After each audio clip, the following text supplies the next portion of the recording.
Tant mieux. Moi, je m'appelle Oksana Grant, je travaille au CEF et aujourd'hui, je vais vous présenter alors, surtout mes travaux de thèse, même si je suis en postdoc maintenant, je continue de travailler sur mes travaux de thèse encore. Je travaille au CEF, mais aussi en étroite collaboration avec l'OFB, c'est pour ça qu'il y a le logo. J'étais d'ailleurs en thèse à l'OFB à l'origine. Donc aujourd'hui, je vais vous présenter un modèle individu centré. Alors, je pense qu'il y en a pas mal qui sont familiers avec ce type de modélisation, mais pour faire court, c'est un modèle de simulation, d'où le côté un peu pixelisé des images. Et en l'occurrence, moi, pour mes travaux, c'est un modèle qui a pour but de simuler à la fois une population de loups, n'importe laquelle, des attaques de loups sur les troupeaux domestiques et le contrôle létal qu'on applique sur les loups pour tenter de diminuer les attaques sur les troupeaux. Donc le contrôle létal, c'est une mesure de gestion, comme une autre, mais c'est clairement celle qui fait le plus débat pour la conservation des grands carnivores. Parce qu'en fait, vous avez un peu deux écoles de pensée sur le sujet. La première qui va plutôt côté élevage, qui va dire que les tirs sont essentiels pour protéger les troupeaux, peu importe s'il y a d'autres mesures de protection. Et une deuxième école de pensée qui, elle, va plutôt mettre en avant le fait que les tirs seraient plutôt contre-productifs, en tout cas inefficaces pour sûr, voire contre-productifs, parce qu'ils déstabiliseraient l'organisation sociale des loups, c'est-à-dire les meutes, et que ça provoquerait plus d'attaques derrière. Donc voilà, les deux écoles de pensée. Et en fait, c'est peut-être un peu étonnant, mais à l'heure actuelle, on ne sait toujours pas qui a raison, parce que c'est très difficile de mettre en place un terrain sur le sujet, vu les surfaces qu'il faudrait couvrir pour les loups. Il faudrait même prendre en compte plusieurs meutes, comparer des meutes. Donc c'est assez compliqué. C'est pour ça que on a développé ce modèle individu centré pour tenter de répondre à la question. En tout cas, de faire un exercice un peu sur le sujet. Donc aujourd'hui, ça va être une présentation en 4 parties. Une première assez courte pour juste vous présenter l'intérêt d'utiliser ce type de modélisation pour cette question-là, mais ça peut être aussi pour d'autres questions. Une deuxième partie où je vais vous présenter comment on a modélisé la population de loups, puis ensuite comment on inclut dans le modèle les attaques. Donc c'est ça, la déprédation, c'est les attaques sur les troupeaux, et puis les tirs. Et puis bien sûr avec les résultats du modèle. Et je conclurai brièvement. Alors, je vais commencer tout de suite par la première partie. Alors, pour traiter cette thématique, on peut utiliser plusieurs approches. La plus rencontrée, c'est l'approche de corrélation. Vous la connaissez très certainement. C'est le truc qu'on applique le plus en sciences, en écologie. Donc, pour faire court, c'est juste mettre en relation mathématique des variables pour tenter de comprendre les liens, les effets de certaines variables à expliquer de certaines variables explicatives sur la variable à expliquer. Donc ici, pour mathématiques, c'est par exemple essayer d'expliquer le nombre d'attaques par un nombre de tirs, une taille de population de loups, des mesures de protection. L'intérêt, en fait, c'est d'utiliser du coup des observations, donc typiquement issues de travaux de terrain comme ce que vous a présenté Mélina, et d'essayer de remonter comme ça au mécanisme à l'échelle populationnelle, parce que c'est ça qui intéresse surtout les gestionnaires, l'État. C'est pas de savoir si un tir a été efficace, c'est de savoir si de manière générale les tirs sont efficaces pour diminuer les attaques sur les troupeaux. Donc ça, c'est ce qu'on rencontre le plus souvent dans la littérature sur ce sujet, sur cette thématique, parce que c'est très facile à appliquer. Par contre, il y a quand même de gros inconvénients. Donc déjà, les observations sont incomplètes, ne serait-ce que par le biais de détection, comme ce que vous a présenté Paulina. Moi, par exemple, en l'occurrence, pendant ma thèse, j'ai jamais eu accès aux données de mesure de protection. Donc, c'est quand même un énorme problème quand on essaye de répondre à cette question. Ensuite, il y avait aussi quand même un gros risque d'effet confondant. Donc, par exemple, vous pouvez penser, si vous obtenez une relation négative entre nombre de tirs et nombre d'attaques, vous allez vous dire, OK, les attaques sont efficaces. En réalité, par exemple, en France, les tirs sont plutôt appliqués vers la fin de l'été, automne. Et en fait, si vous regardez votre effet du tir sur plusieurs mois, en fait, on arrive en hiver et les troupeaux ne sont plus là. Donc, finalement, votre nombre d'attaques, oui, il a peut-être diminué après un tir, mais c'est peut-être pas lié au tir. Donc ça, c'est le genre de choses qu'il faut absolument prendre en compte. Et sauf qu'on n'a pas toujours les données. Donc, par exemple, là, il manquerait un petit symbole en plus pour la présence des troupeaux. C'est ce qui fait souvent défaut d'ailleurs dans les études sur le sujet. Et enfin, dernier problème, et non pas des moindres, c'est qu'avec l'approche de corrélation, on ne peut pas comprendre pleinement les relations de cause à effet. Donc là, c'est vraiment un souci. Donc, par exemple, si je fais l'effet inverse, qu'on observe une relation positive entre nombre de tirs, nombre d'attaques, bon, bah là, plutôt, c'est la deuxième école de pensée qui va être contente, qui va dire, OK, il y a un effet contre-productif, il faut arrêter les tirs. En fait, en France, il faut savoir que les tirs sont plutôt appliqués dans les foyers de prédation, c'est-à-dire que quand il y a beaucoup d'attaques, c'est là que l'État va déclencher les tirs. Donc en fait, c'est normal d'observer un effet positif, hein. C'est parce qu'il y a plus d'attaques qu'il y a plus de tirs derrière. Peut-être l'inverse aussi, mais ça, c'est plus difficile d'en être certain. Donc c'est pour ça que la corrélation, c'est pas l'idéal. Et que nous, on a proposé, alors il y a d'autres approches, mais on a proposé celle-là pendant ma thèse, donc la modélisation individu-centrée. Donc c'est une approche complètement différente. On part quand même des observations, grâce à des études de terrain comme celle de Mélina, c'est très pratique et il en faut beaucoup. Et on va essayer du coup de modéliser ce qui se passe à l'échelle individuelle, donc modéliser, simuler des individus, donc des loups. Et en fait, en simulant plein d'individus comme ça, vous finissez par retomber sur une population. En fait, vous finissez par simuler une population et donc par retomber sur des mécanismes à échelle populationnelle presque par hasard. Donc, c'est plutôt cool et c'est ce qui intéresse, donc, comme je le disais, plutôt les gestionnaires. Donc voilà pour l'approche générale de la modélisation. Ça a de gros avantages. Donc c'est déjà, on peut comprendre tous nos résultats. Il n'y a aucune inconnue dans le modèle. Il n'y a pas de problème de biais de détection, d'observation incomplète. Si on veut savoir pourquoi il se passe ceci dans cette simulation, on peut avoir toutes les réponses qu'on veut. C'est même positif, mais aussi négatif, parce qu'on se retrouve avec une avalanche de données. Il faut bien faire le tri aussi. Et pour nous, c'est vachement bien parce que c'est adapté aux espèces sociales, puisque bah, voilà, on peut modéliser, simuler ce qu'on veut en termes d'interaction. Donc pour le loup, ça tombe très bien parce que c'est un peu compliqué entre les meutes, les couples reproducteurs dominants. Donc vous allez le voir après, je vous présenterai ça. Les interactions, la constitution des meutes, etc. Donc c'est des choses qu'on peut difficilement faire avec d'autres modèles. Donc c'est pour ça que c'est plutôt adapté. Et là, on le voit pas, mais j'avais mis que c'était facile à coder. En fait, c'est plutôt rigolo, hein, c'est comme un jeu vidéo. Après, c'est facile, ça veut pas dire que c'est pas fastidieux, ça c'est bon à coder, mais c'est assez sympa par rapport à la corrélation, je trouve. Mais bon, voilà, le penchant un peu négatif, c'est que, bah, bien sûr, pour simuler, pour avoir quelque chose qui tienne un peu la route, il faut que vous ayez beaucoup d'infos sur votre espèce. Pour le loup, ça va, on en a beaucoup, donc tant mieux. Mais c'est pour ça qu'on ne rencontre pas non plus cette modélisation pour toutes les espèces. Alors voilà, je vais passer à la deuxième partie sur comment est-ce qu'on a modélisé la population de loups. Alors, il faut savoir déjà qu'il y a un IBM, donc modèle individu centré, on appelle aussi ça un agent-based model, c'est un peu la même chose. Ça a déjà été fait sur le loup, on n'a absolument pas les premiers, donc j'en ai mis 3 en exemple. Le problème, c'est que dans ceux qui étaient déjà faits dans la littérature, il n'y avait pas de prise en compte de tous les phénomènes sociaux qu'on rencontre chez les loups, notamment le phénomène de dissolution des meutes. Donc le fameux, c'est quand une meute perd un ou deux reproducteurs, elle peut éclater. Donc les individus qui sont dans la meute vont partir et vont laisser le territoire vacant. Et donc c'est vraiment l'hypothèse centrale de la deuxième école de pensée. C'est ça qui déstructurerait les meutes et qui pourrait créer des disperseurs. Et donc il faut absolument qu'on l'intègre dans le modèle si on veut pouvoir étudier l'effet des tirs. Donc c'est pour ça qu'on a développé notre propre modèle. Alors là, je vais vous présenter un peu sous forme de 2 exemples jeux, comment on a fait pour modéliser la population de loups. Donc là, je vous présente Lupa et Lupo, donc une femelle et un mâle. Lupa, c'est donc la femelle reproductrice de sa meute, elle a déjà une fille qui est restée dans la meute. Lupo, lui, c'est un mâle, mais il est subordonné, donc il faut savoir que chez les loups, en tout cas en France, il est admis que ce sont uniquement le couple reproducteur, les reproducteurs qui se reproduisent.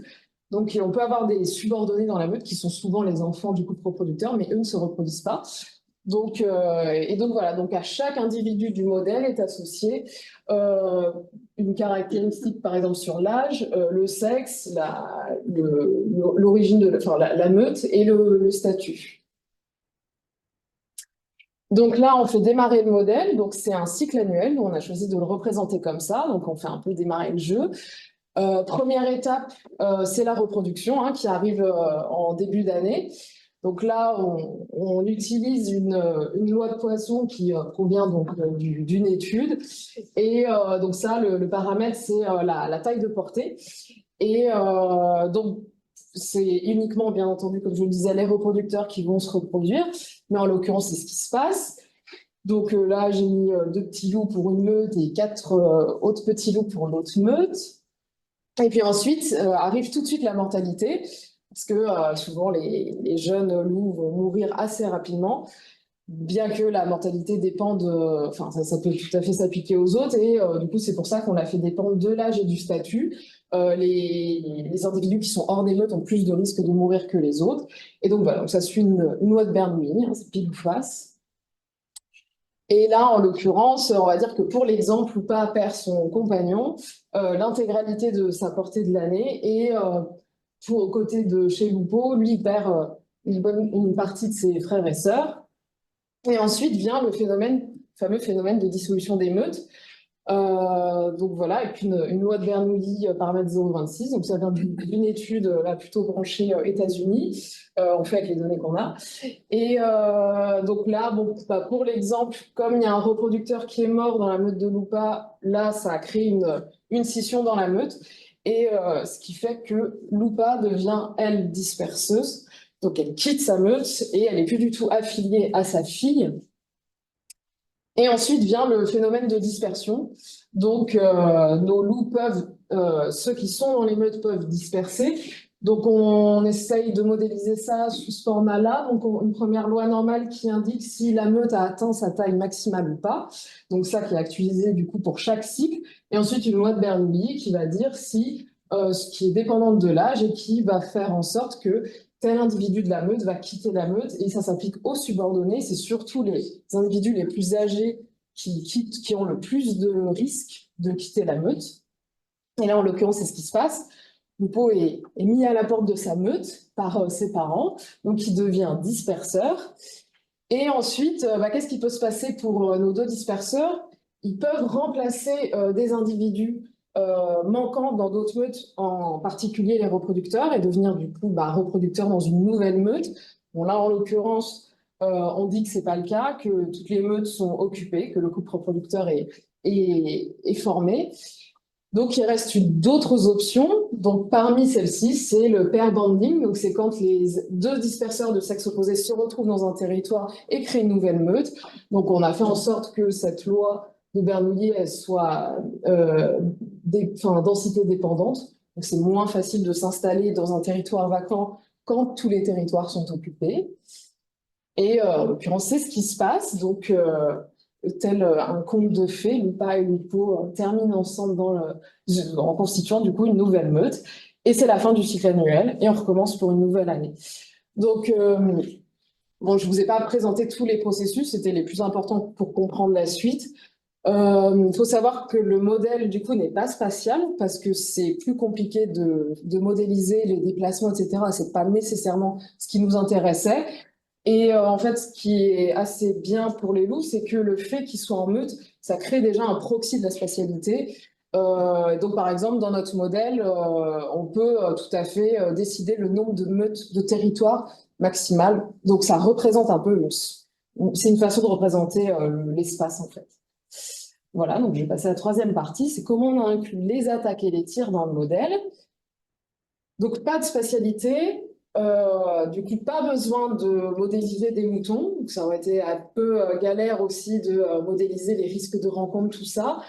Donc, nous, on a décidé de faire simple, d'ajouter simplement un indice de déprédation, donc d'attaque, à chaque loup, donc à sa carte d'identité. Donc, en l'occurrence, l'indice de déprédation, il évolue entre 0 et 1. Donc, 0 pour dire qu'il va prédater que la faune sauvage, et 1 pour dire qu'il ne prédaterait que la faune domestique. Et bien sûr, c'est entre 0 et 1, c'est pas forcément 0 ou 1. Et maintenant, c'est comment est-ce qu'on attribue l'indice de déprédation à chaque loup en fonction de ses autres caractéristiques. Donc, on a regardé un petit peu la littérature avec les collègues, les hypothèses, les observations de certaines personnes, et en fait, il en ressort que les scientifiques ne savent pas concrètement quel loup déprédate plus qu'un autre. Par exemple, il y en a certains qui disent que c'est plutôt les disperseurs. Donc ça, typiquement, la deuxième école de pensée l'avance. D'autres qui vont dire que c'est plutôt les subadultes. D'autres que c'est les individus dans les grandes meutes. D'autres que c'est des individus à problème. Donc génétiquement, ils auraient plutôt tendance à s'intéresser aux troupeaux domestiques. D'autres que c'est complètement aléatoire et qu'il n'y a pas du tout de prédisposition, même vis-à-vis des autres caractéristiques. Et nous, donc, là, je vais vous présenter qu'une hypothèse. Donc, celle des grandes meutes, on s'est focalisé là-dessus parce que c'est celle qui me semblait la plus cohérente vis-à-vis de tout ce que j'ai lu au cours de ma thèse sur le sujet, notamment pour la France. Donc, pour l'expliquer brièvement, on s'est dit avec les collègues que si un loup seul, qui soit installé ou disperseur, peut tout à fait faire face à un troupeau domestique et s'y intéresser parce que les troupeaux seraient faciles d'accès, par exemple, les moutons sans défense, il n'y a rien du coup qui empêche des loups en meute de faire de même. Le loup est un animal opportuniste, il va au plus simple. Qu'il soit en meute ou pas, on s'est dit, bah voilà, s'il a accès à du bétail facile d'accès, il va clairement y aller. Donc, par individu, ça ne change pas la donne, hein. Ils vont tous avoir à peu près le même rapport aux moutons. Par contre, à l'échelle du territoire, si vous êtes sur le territoire d'un individu isolé ou en tout cas sur une toute petite meute, vous allez avoir moins d'attaques que sur le territoire d'une grande meute, puisqu'il y a plus de bouches à nourrir, notamment les louveteaux qui ne chassent pas. Et en France, on attribue plutôt les tirs, comme je vous le disais en début de présentation, aux foyers de prédation, donc dans les zones qui localement présentent beaucoup d'attaques. Donc c'est pour ça qu'on a modélisé finalement que le risque de tir était complètement dépendant de la taille de la meute. Et donc notre indice de déprédation devient plutôt les besoins de la meute, donc c'est-à-dire la taille de la meute en prenant en compte les louveteaux, et pas que les adultes et les subadultes. Donc maintenant, comment est-ce qu'on a inclus ça, enfin, on va dire d'un point de vue des cycles. En fait, donc comme je vous le disais, le modèle n'est pas spatial, hein, contrairement à ce qu'on pourrait penser à cette image.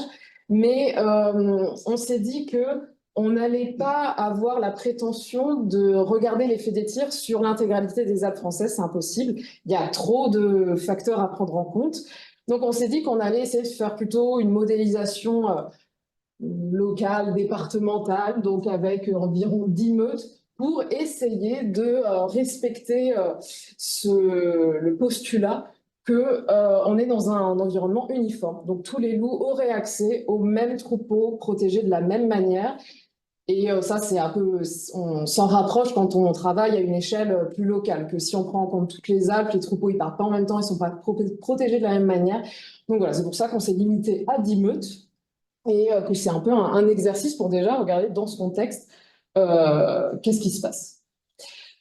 Donc ça, je ne vous l'avais pas présenté, mais on fait démarrer notre population. Donc normalement, quand on fait démarrer une population avec un modèle IBM, on choisit vraiment, par exemple, le nombre de meutes, quels individus, l'âge qu'ils ont, etc. Nous, on a décidé de faire plus simple et d'utiliser le processus de migration. Donc en fait, tous les ans, vous pouvez avoir des individus dans le modèle qui arrivent.